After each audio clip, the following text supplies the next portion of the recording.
Hello, welcome to this Hot Topics panel on organisational culture change. I'm Charles Arthur and I'd like to let the panel introduce themselves. Hi, I'm Alex Bazin, Managing Director of FLEC. FLEC is a technology platform that's transforming the way blue-collar workers are employed and engaged. I'm Hasani Jess, I'm the UK CTO for Simply Business. We provide insurance for 600,000 SME businesses and landlords. Yeah, hi, I'm Phil Brunkard, work independently for Fractional CIO. I help organisations with digital transformation, focusing on the people as well as the technology side. So if we're going to talk about organisational cultural change, how you get an organisation to move from one place to another, not necessarily physically, but in terms of how it gets things done. I guess a useful way to start would be actually to talk about how big are the organisations that you work in, and what's the biggest, what's the smallest organisation you've been in, what sort of cultural changes have you seen in those? Alex, start us off. Well, FLEC is 12 people in the UK. It's another dozen people offshore developing the product, but we are jointly owned by Deutsche Post DHL Group, which is one of the biggest tech companies in the world. Before that, so I joined in April. Before that, I was with Fujitsu, so another 130,000 people organisation, working directly for somebody in Japan who was working directly for somebody back in London. So a very international and very big cultural, change organisation. Hasani. So Simply Business at the moment, we're about 800 people in a number of locations, primarily Northampton, London and Boston in the US. I do also have some engineers and some technologists in Eastern Europe as well. And I think the way that we manage our culture, or that we try to curate the culture, if we'll come onto it a bit more deeply later on, is core to what we do. It's really, really important to us.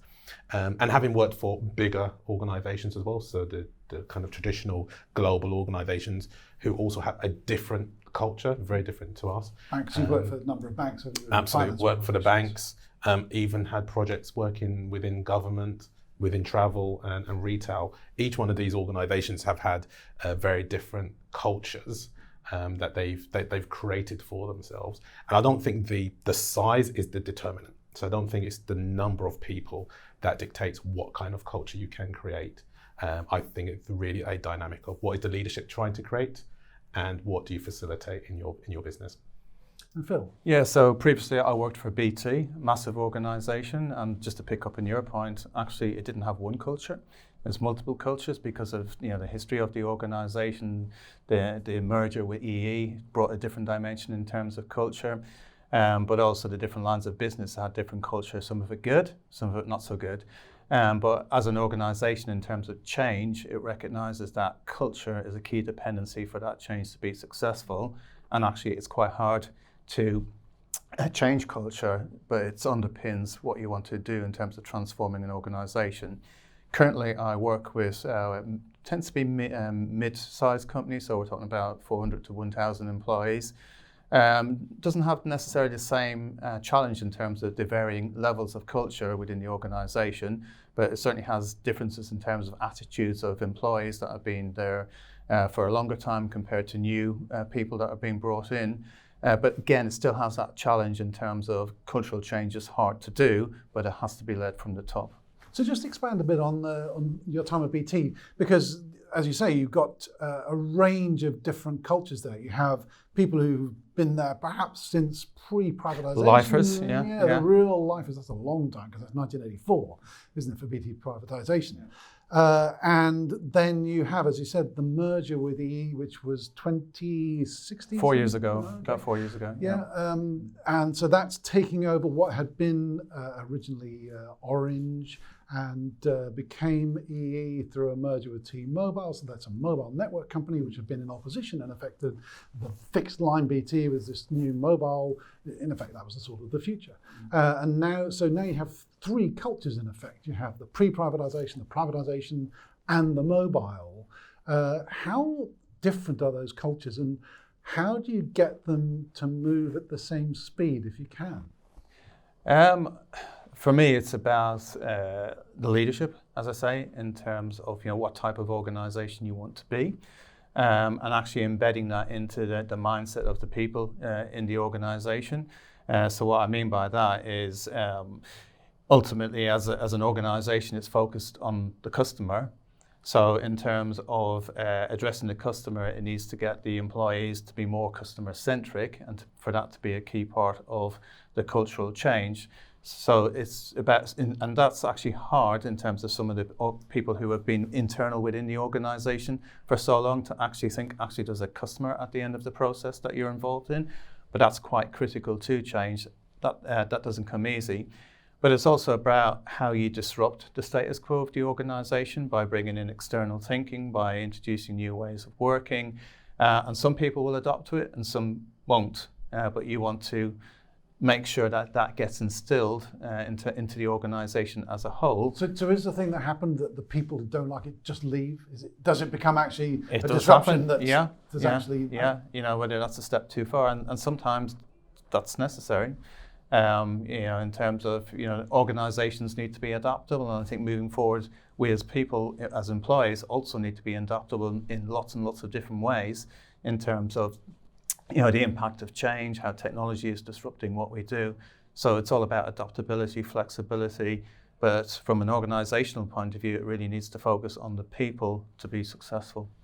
But even within big organisations, yes, there's stratas in terms of the length of service people have and the generational differences, but also within organisations, the service you sell will change the cultural behaviour of that organisation. If you're in a commodity industry, which is all about managing very tight margins, it drives a very different cultural set of behaviours to a professional services business where you maybe have bigger margins, more creativity, more sort of the way that people operate, the way people approach projects and approach investments can be very different. That's not to say one is right and one is wrong, but they are just situationally. One of the things I find fascinating in the IT services industry is businesses are trying to transform themselves, but they also have a very large legacy of tight commodity businesses that you can't just say, let's try and experiment and spend a lot of money experimenting because the operating envelope isn't there. Whereas in their professional services organizations where higher margin, higher turnover, maybe it is there. And so I think trying to say, it's just about stratas within the organization and the length of time. It's also about the types of business that you are running as well, I think. So Hasani, as I understand it, the insurance broking business is pretty tight margins. So if you need to if you've seen cultural change being driven through, what sort of shape does it take? I'm sort of wondering if it's one of those, either change or leave sort of thing. So I think there's a couple dynamics because culture covers such a breadth of different categories. When we talk about corporate culture, because I think to your point, in a corporation, the marketing team will have a different subculture to the technology team, will have a different subculture to the finance team. So there's different subcultures there. But if I refer to the corporate culture, what do we have in common as a team, as a broader team? What type of behaviors do we encourage and do we expect of one another? Those are the things that, assuming the baseline is we're professional and this is an acceptable culture. We've all seen horror stories of companies who have unacceptable aspects to their culture, but assuming that is not the case, I do think that is one of the defining things that retain your staff or repel your staff. Right? So do you have a culture that I am going to be able to be myself in and to excel in within that culture because it's maybe collaborative, I'm empowered to make different decisions, or I might be an individual that says, actually, I don't want that type of culture. I want my boss to tell me this is what you need to do, and so I can get it done, get a gold sticker, and that's great. And that's the culture I'm looking for. So there's different types of culture that you will facilitate for your team, and I believe that some businesses, the right culture for them is not to be the all singing, all dancing, collaborative, enterprise that we talk about and we eulogize about a lot of the time. Some people need a different type of structure and different type of culture for them. Now, for us, we do believe in, yes, collaboration is key for us. Why? Why is it important? Because we believe that way we're going to get better ideas. But but believing it and knowing it are two separate things. And I think the belief comes before the knowing. So you have to think, I've got a position, I believe by us collaborating together, us learning together, and us working in this way is going to deliver better results. And therefore, those results now need to come. Is that because you've looked at other companies in your sector and said, well, they do it this way and it doesn't work for them? And Absolutely. For us, it wasn't actually looking in our sector. So we were looking outside of our sector. So as a insurer being the core product that we sell, we didn't go and look at other insurers and say, okay, how are other insurers operating? What culture can we adapt from them? No, we looked outside of that. So we looked in the tech sector, which is a sector that we wanted to emulate to a certain extent.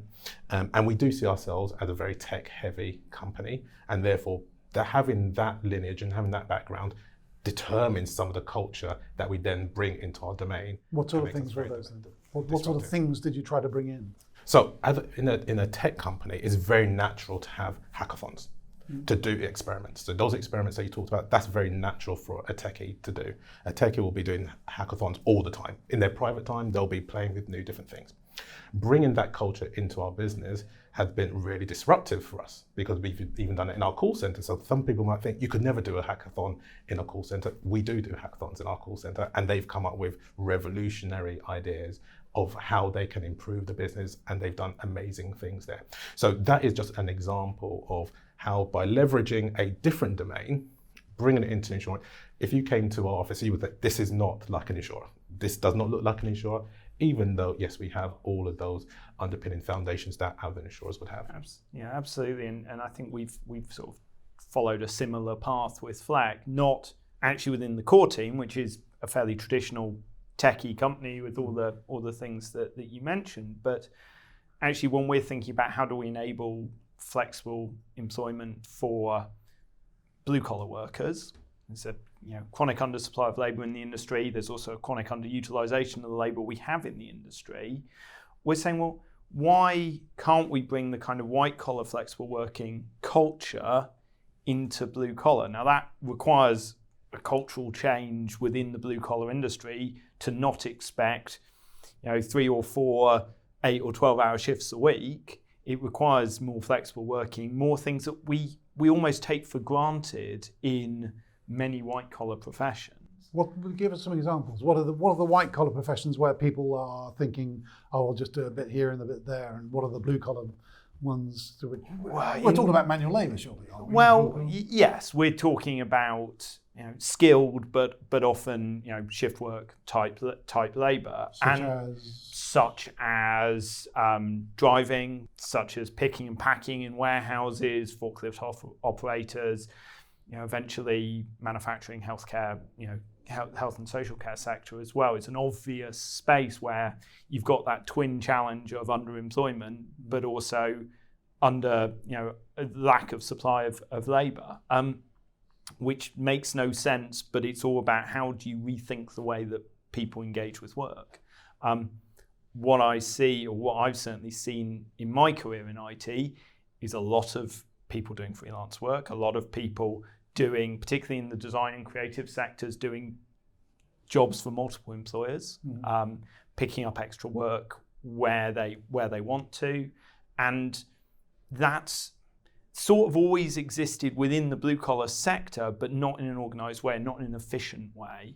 And so that culture of actually being able to be flexible, being able to pick up different shaped shifts when you want to, and be able to see, actually, I can do 3 days here and I can do a couple of days here to create full employment, would be obvious in a lot of white collar professions and has not been easy to do in blue collar. Is that actually an organisational change in culture? Because one suspects they've always had these gaps and they just want to be able to fill it, and you're able to provide the sort of the two-sided market that fulfills it. But is there actually a requirement on the organisation that's doing the hiring to change their culture? Yes, it is, because they need to think about the way they fill those vacancies in a different way. So traditionally what they've said is, here are our shift patterns, go fill. And if you didn't fit into that shaped shift pattern, then you weren't able to be employed. And the lack of it's both a combination of cultural change and technological change. Because with the best will in the world, if you wanted to offer very flexible labour in the blue collar sector in the past, it was hard to do because it was very hard to manage because you didn't have visibility of the data. At the same time, the technology, although it can, and I know somebody who's built some of this technology in the past, the technology that's been started in the past hasn't worked without that organisational and cultural change to say, actually, we are prepared to engage people in a different way, and to provide that, to trust that somebody who's been inducted in one warehouse can actually work in another warehouse and have that skills portability. So it's a combination of attitude change, cultural change, but also the technology that underpins that. And that's why I think the kind of all the people tech stuff is so exciting, is because it's at that intersection of technology and culture.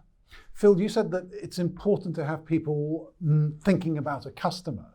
But when you're in a big organization like BT is and was, isn't the difficulty knowing who the hell the actual customer is? And sometimes the eventual customer might not be the same as your proximate customer, that if you're in BT retail, perhaps your proximate customer is BT Openreach or vice versa, and the sort of person who's getting the service at the end is a different person.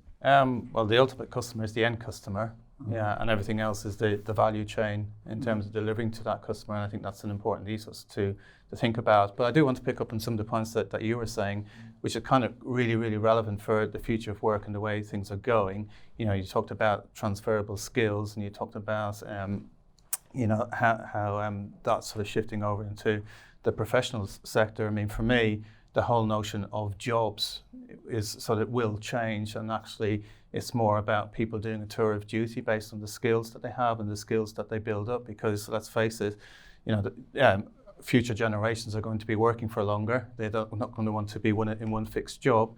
Organizations, as you pointed out, are reactive, need to react at pace to technology change. So they'll need to, bring in additional skills and expertise to manage, disruptions, to re-change their models. They might need to pivot in terms of how shape and direction of their business is going. So that's going to have an impact in terms of maintaining a cultural balance within the organization, and being able to react and be relevant and adapt to that constant change that many organizations will face as we move forward. What are some of the examples that you look at and you say, oh, that's been done well? That was a good example where they needed to change the culture and they did. Are there examples you can think of where you've seen that happen?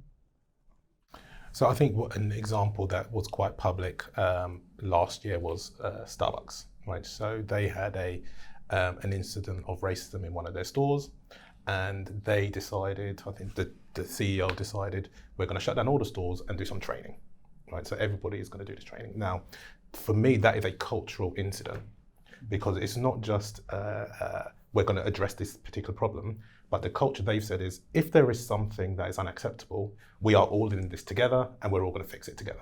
That is a cultural shift that came just right from the top. I think in our business, the cultural aspects is, going back to, this is what brings us together. So a guest coming into your organization, how would they describe it feeling? If they spent some time with you guys, how would they describe your organization, your team, compared to another organization or that team? That is that cultural aspect that I think is really, really important. And those, the way that you would describe that is how you're going to serve your customer. That's how you're going to win. That's how you are going to make sure that your proposition is better staffed. You've got happier staff that are going to serve your customer, more motivated staff who are going to bring in their ideas, more creativity, etc. And that is the belief that we've had, that if we do empower our staff, if we do enable an environment that allows them to be authentic, they are therefore going to be more creative, come up with better solutions, and therefore we are going to be more successful and win in that marketplace. And I think that is the crucial thing for me when I describe the culture. We talked a little bit about how some of the challenges in different types of work. and the different patterns of work. I think the crucial thing is, what is the end goal? What is the outcome that we're trying to get to? And do we enable our workforce to give us that end goal, or do we superimpose our own ideology, our own view of how you should do that? And that is your culture. Is that a difference between a sort of a ground up thing where you want everyone to feel the same way and you hope that it sort of bubbles up through the organisation, or you try to impose it from top down? So what I was describing there is both a culture. So you can have a top-down culture that says, this is how we're going to solve the problem, and that is the culture that would define your organisation. And then you can have an alternative culture which would say,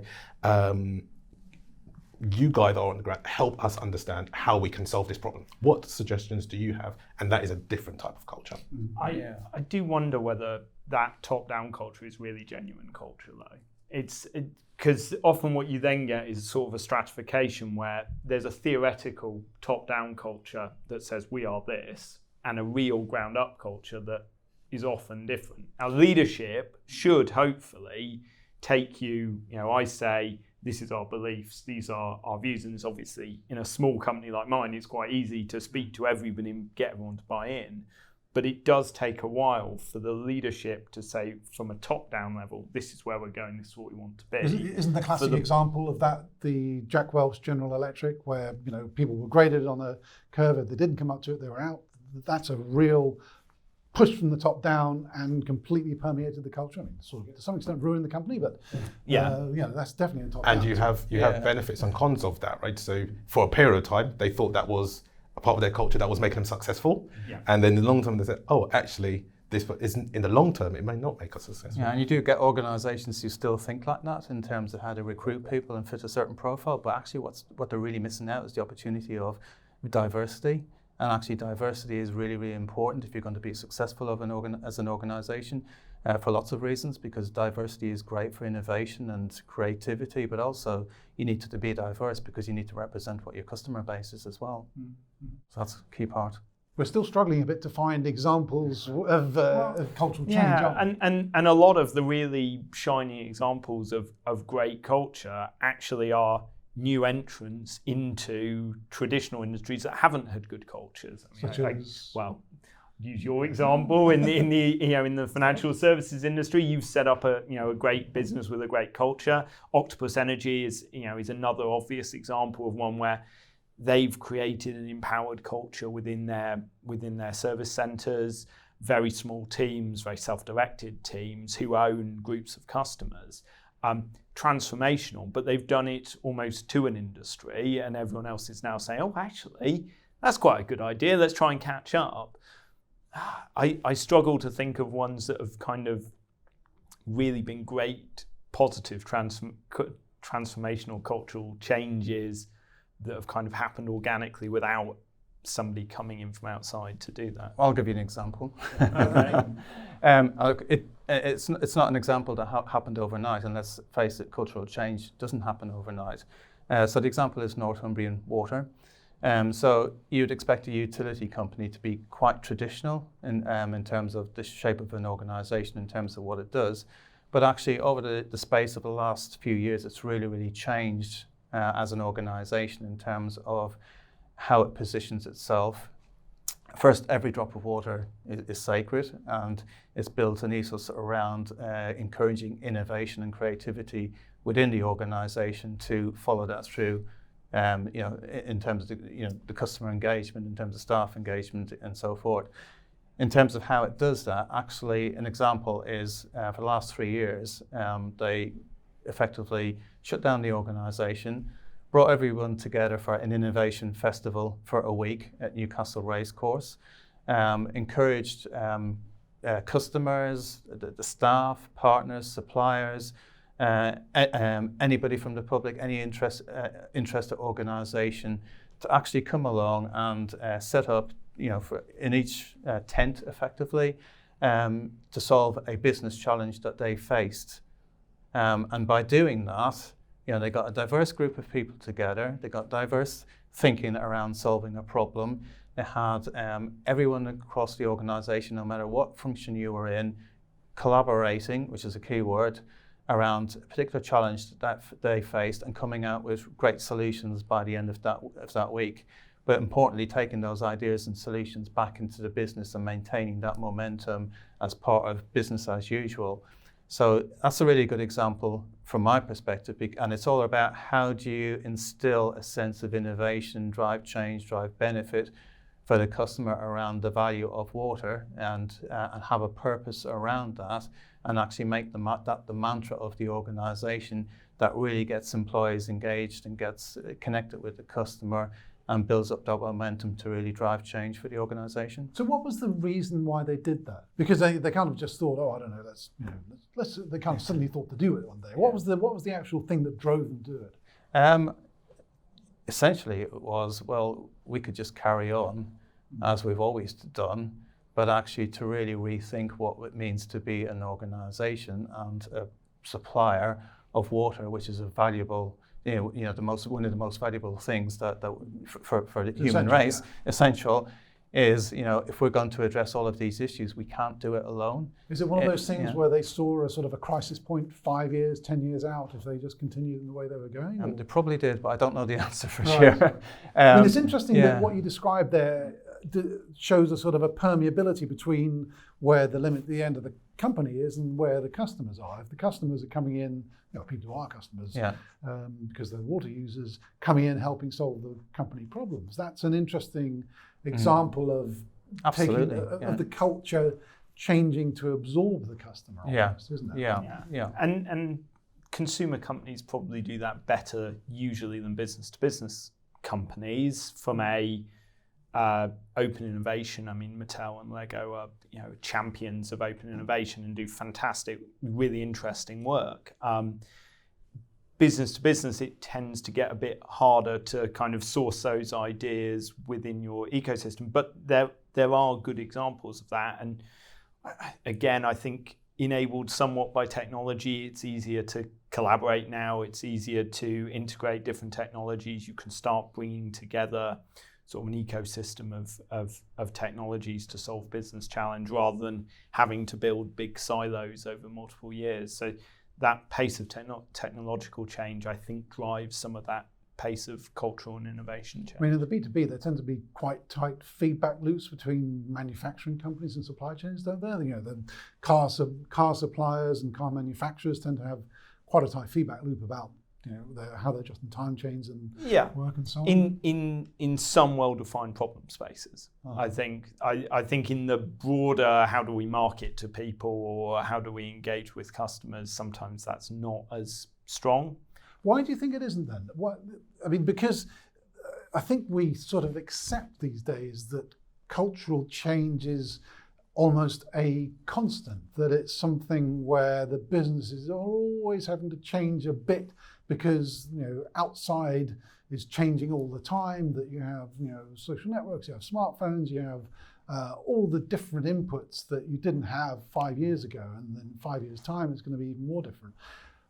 If that's the case, why do businesses seem to have such trouble changing their culture? I mean, given that we as people seem to be quite adept at adopting these new technologies, adopting new ways of doing things on our phones in our lives, why is it businesses having trouble? I would say businesses are a function of the people that work in them, and I would question how easily we do adapt to different cultures as people, right? So yes, we may adapt to different consumer products and goods from time to time, but we've all been on holiday and you gravitate towards the cultures that you're familiar with, right? Can you understand the language? Can you understand the menu? Do you understand the food and stuff and things that are available?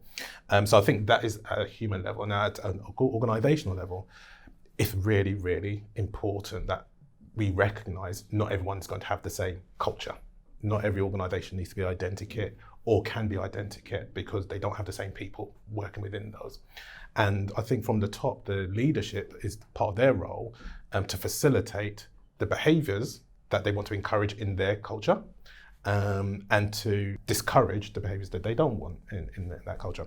And I think when I look at the manufacturing industry or the car industry, I'm not an expert in that field at all, but as an agilist, a lot of what I do comes from Toyota and the culture that they try to create, that the person on the manufacturing line hanging the doors had just as much power as his boss in the office. If he saw there was a problem, he could put his hand up, ring the bell and say, stop, we've got something to fix here. That is a cultural change. In that business, that was the culture that they had facilitated and curated to say, oh yes, Hasani on the belt, he feels that he can contribute in the same way as a manager in the office. Whereas you could go to another manufacturer, they said, no, we don't need that because we've got a different way of facilitating that. Now, both can be successful in different ways. Which culture would you want to be in is then the choice of the employee. And actually, we're now, as I understand, in the automotive industry, moving away from traditional production lines as we move to electric vehicles, which are made differently, created differently, put together differently. Their supply chains tend to be shorter. The way they're manufactured is not big traditional production lines. It's more production pods, and so that changes the organizational culture, the culture of work, the way that you bring people in, the skills base you're looking for. It's that we're so used to the production line analogy, which maybe in 5-10 years time won't really be the analogy we want to use anymore. And so that's quite interesting. The other thing I did just want to jump back on in terms of that idea that we adapt quite easily to change, as Hasani said. Culturally, we maybe don't as well as we might like to think we do. I think also from a technological change point of view, we have to be very careful that as often technologists, people in a fairly privileged white-collar professional environment, we don't project that assumption about technology adoption into the rest of even the UK population, let alone the global population. And so there are millennials are now almost 50% of the workforce, grew up mostly with technology, do have a much easier time of adopting technology and have generally adopted technology at home, and kind of chafe in the office a little bit against the strictures and the Luddite and antiquated technologies we often give them. But at the other side, there's 50% of the working population who are baby boomers and Gen X and didn't grow up with technology, have adapted to technology, sure, but maybe are not as comfortable with it as we might always assume, or are comfortable with it, but maybe don't embrace it in the same way. Remember a time before it, which I don't really. But without trying to stereotype anyone, we do need to be mindful of where we come from in the world isn't always the same perspective that everyone else has when we sort of say, oh yes, we adapt well to new technologies. Yeah, just picking up on your point and answer your question, I think why companies don't tackle it is because it's always put in the too hard to do box. But actually, we are kind of focusing on culture, but for me it's about two key elements. It's around attitude and behavior. And actually, it's people having the right attitude and just demonstrating the right behaviors that underpin what the culture of an organization is going to be in terms of that adaptability, in terms of being able to collaborate, in terms of working as diverse groups, in terms of doing what's right for the customer. So I think that's a key aspect that needs to be considered. And people will have different attitudes and behaviors, but if your company is going to be successful, then you want to instill the right attitude and the right behaviors within your people to get successful outcomes. What are the things that can happen to a company, or that a company wishes upon itself, which is going to create cultural change, is a merger or a takeover, where the company that's acquired is either going to force its culture onto the one that buys it, or else it's going to have that forced upon it.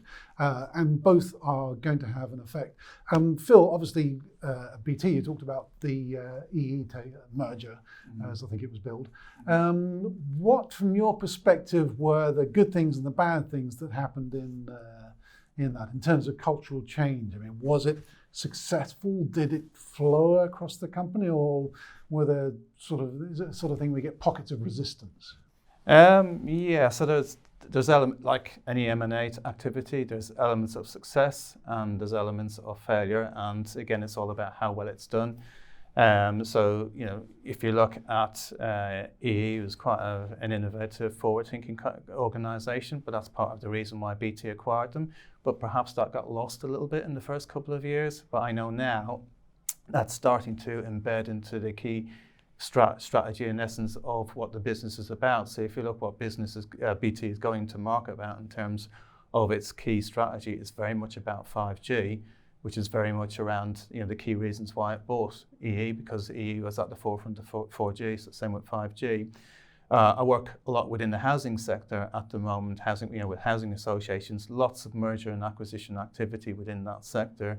And again, you see some good examples of where companies have merged and they've, it's clear that they knew what the purpose of why they merged and what the end product looks like. But actually, there's good examples where the two cultures of the organizations are so diverse that you wondered why they merged within the first place.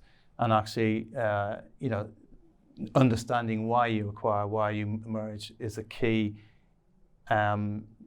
driver for success. So you don't just acquire an organization and merge to get bigger, to create more assets. You have to, the culture of the organization you're acquiring or merging with, and how that two organizations fit together will be a key element of the success. So I think it comes down to, again, that human aspect of identity, right? So I work for a business, we have an identity, and now we're being joined with another business with a different identity. So there's going to be some conflict there. And it's either you create a new identity that you both join in, or to your point, one is imposed on the other, right? And that new culture, then people have a choice of, do I want this new identity? Do I want to be part of this this new body? And I think, I don't think there is a right and wrong answer. It depends on the situation.